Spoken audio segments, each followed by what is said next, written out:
Right, Anjum, you... I better talk about... I better not let Anjum talk about the Christian bit. I will try to be nice. I've been... Can you hear me at the back, people? Yes. Good. I've been asked to be very nice today, and I'm going to be really nice to people.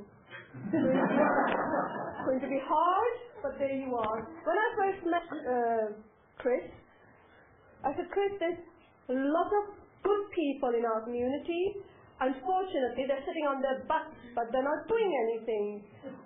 We want to create some subliminal images that people can talk to each other, people can be seen together. How about you take a walk with me, your dog collar and my headscarf, down Holy Range, the most segregated place on the planet, which is, of course, Blackburn. Are you recording that? Chris and I walked on a serious tone that day, from one end of the street to the other, and we were surprised how people looked, observed, and said, are you new? I said, don't be ridiculous, I've lived here for a long time. They couldn't understand, and this is how our work started. This is where we took off, didn't we, Chris? Yes. I've never done two situations, I've done all yours. Basically, our model, from a Christian perspective, was as we walked and talked, I talked with Anjum about the journey on the road to Emmaus, which for Christians I think is one of the iconic stories. A story which starts in crisis, the crisis of the cross, and which ends with the shared experience of fellowship and eyes being open. And for us, that's pretty, from a Christian perspective, that's been the iconic story of our relationship and the dialogues we've tried to foster. And then for Anjum... For me, there are two very important stories. I mean, in Islam there are lots of stories, but for me, one was, of course, the Treaty of Hudaybiyah, if you know, of tolerance. But the one that came to my mind was the journey that Muhammad, peace be upon him, sent his fellow men to Abyssinia, to Negus. Go and seek protection, for there rules a Christian king with justice. And for me, in both these situations, there was tolerance and there was trust. Isn't that what we were talking about this morning? Trust and respect. And I feel that those two stories were very important for me, and I live by those two. Okay, thank you. Fruit of a lot of our personal discussion was an awareness of two ideas I'll talk about really briefly. They can't be talked about that briefly, but I'll do my best. Firstly, it seems John Battle talked about the way in which all across the rest of the world everyone is talking about faith. The difficulty with that is it's largely being done through the prism of Samuel Huntington's Clash of Civilizations, which is basically saying faith is the problem in the world.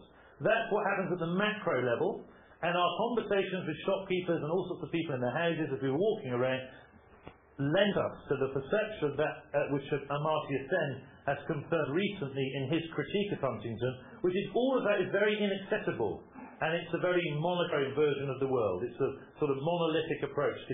The categorizations are far too easy a way of looking at the world, but as we know, our foreign policy has come directly out of that version of the world. Then at the micro level, we have Ted Cantle's community cohesion, in lots of ways much more positive. The difficulty with the Cantle community cohesion is it still tends to privatise religion. So we're left with a basic problem, which is for most people, where does their religion fit in to public discourse? And that's one of the issues, the driving issues behind, if we move on. So the conclusion we reached, which was a cathedral, because it's a safe space at the heart of the community. Blackburn, for anyone who's been there, you'll notice is not St. Mark's Venice, and you'll be puzzled perhaps by that. There's a reason for putting that there. My 6-year-old son was walking along the canal in Blackburn, and we had recently been as a family to Venice.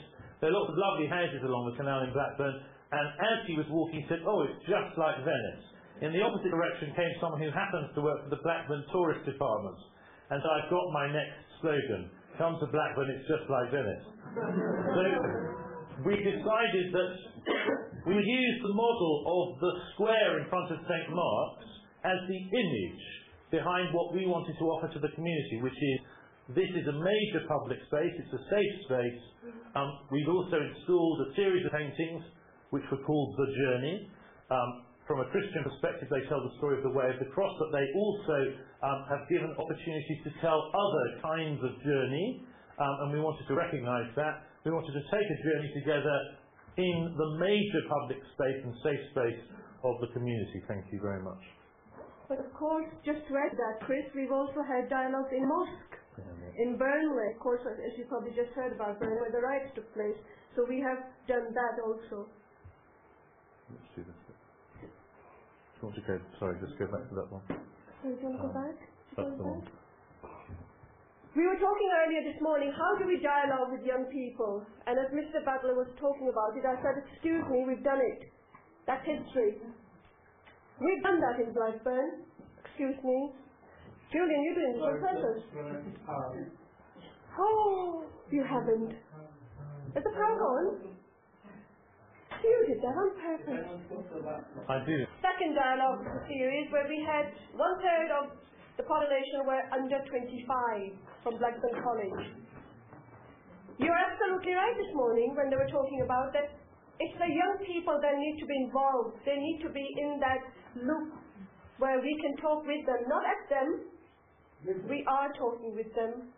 They are responding. They are questioning and they are asking some very sensitive questions. We need to be prepared to answer those questions. The other people in the loop, which we haven't really got yet, and I promise to be nice, are the local authority people. We'll get to them eventually, but we need them in the loop too, to have that dialogue.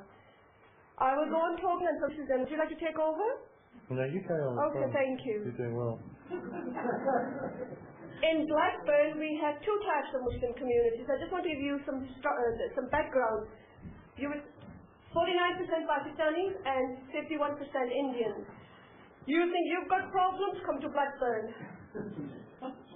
We have issues. You know, the gentleman this morning talking about a Pakistani and Indian walking on opposite sides and not talking.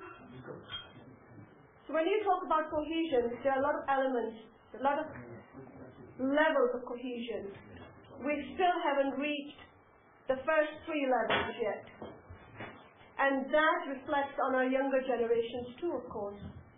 Because when you have segregation at an adult level or at a policy level, it comes down to the younger generation too, to the mosque level. Is that a Pakistani mosque or is that an Indian mosque? Can I pray in a Pakistani mosque, by the way? Would it be acceptable? We still have that situation. Sad, but it exists. Very sad. I think so. I can remember some of the rest of the story. I should be able to remember it because I was there for most of it. We basically decided that we would take a Tuesday lunchtime in the cathedral and we would run series of dialogues. It was a kind of risk. We just thought we'll try something, anything to kick-start a public conversation for all the reasons that we gave earlier. Partly a conversation that really hasn't been happening, particularly in the public sector, and particularly, I have to say, in relation to local government, which is, I think, a major area, should be a major area of concern for faith communities, is the relationship we do or don't have with local government. We would kick-start these dialogues on Tuesdays. We started in March, very wet, it's always wet in Lancashire, Tuesdays, in fact it was pouring, I think, for almost every dialogue. And between 150 and 200 people turned up for the first series of dialogues, which was on the clash of civilizations. The second series was on taking a line from a W.H. Auden poem, which is, that we called it Discovering How to Be Human. So we were talking at a different level. The third series of dialogues we've been having are called face-to-face, and they're more interview-based, and they are where one or other of us has invited one of the other minority-based communities to be in a dialogue, in a more informative way, simply saying something about their faith and how it's lived in the context of the community in which we live in Blackburn. We've used Blackburn College as a basis for the dialogues, very conscious of the target group of 16 to 25-year-olds. And we have never had less than 35 to 40 young people present at those dialogues, though we've obviously had a large number of other people also present. The effect of the dialogue has been not only for those there, but also it spawned a lot of work.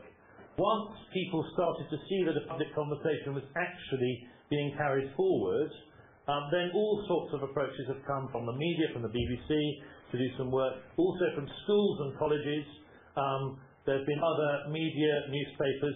They've all got involved and intrigued in the idea of why talking together should be such a novel idea.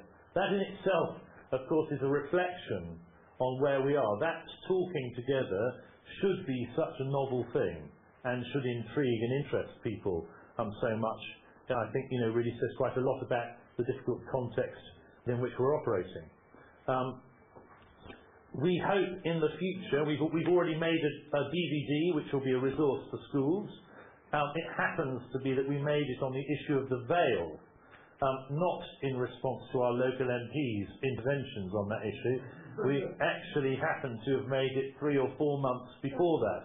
And we'd forgotten it during the editing, and when I looked at it the other day I thought, oh gosh, this is suddenly all about the very thing that everyone's talking about, not only in Blackburn but everywhere else.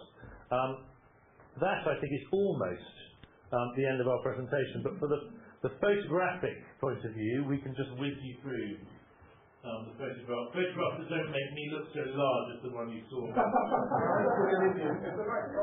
It is, yes. I've slimmed, the more dialogue I do, the more I've slimmed across the years. It's slow, isn't it? No, that's fine, don't worry. Okay.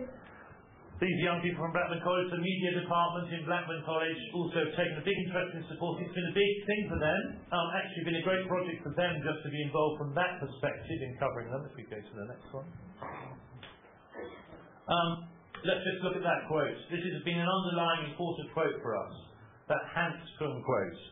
No peace among the nations without peace among the religions. No peace among the religions without dialogue between the religions. No dialogue between the religions without investigation of the foundation of the religions. Exactly picking up John Battle's point, which is that we become stronger in our own faith through this dialogue process. There's our mayor, who also is council times. That's some of the work that this has led to for us. Oh yes, I've forgotten that. Do you want to talk about this? Oh, yes. Dialogue. Oh, I forgot about that one. When Condoleezza Rice was coming to Blackburn, there was an uproar. I was angry, very angry. For me, the woman had blood on her hands. And I was very angry what was happening, but I wanted my anger to be vocalized and to say to her that you're more than welcome to come to Blackburn, but we are not pleased with your actions. Blanket bomb is not the answer. You cannot wipe our whole humanity. You need to dialogue. There were problems from the Muslim community who said you should not have met her, but for me dialogue was the way forward, because she did respond. I was not naive enough to think that she was going to stop bombing in Iraq. Of course not. But I felt better that evening that I told a woman that I was angry and that we have to move forward, and that she did acknowledge that. I had quite a lot of witnesses to that. And then this is just a rather nice place to finish, which is a friend of ours, a South African priest and poet, sent this poem to us just before we started the dialogues. I'll just read it to you. Two people of faith come calmly together in a cathedral chancel, each with a fig leaf of ancient belief, shielding an inescapable nakedness, the nakedness of truth, that beneath their beliefs in the eternal eyes, they are brother and sister, journeying purposely towards an inevitable loving. And I thought that expressed a tremendous amount for us about the whole process of dialogue which we entered into. Thank you very much. Thank you.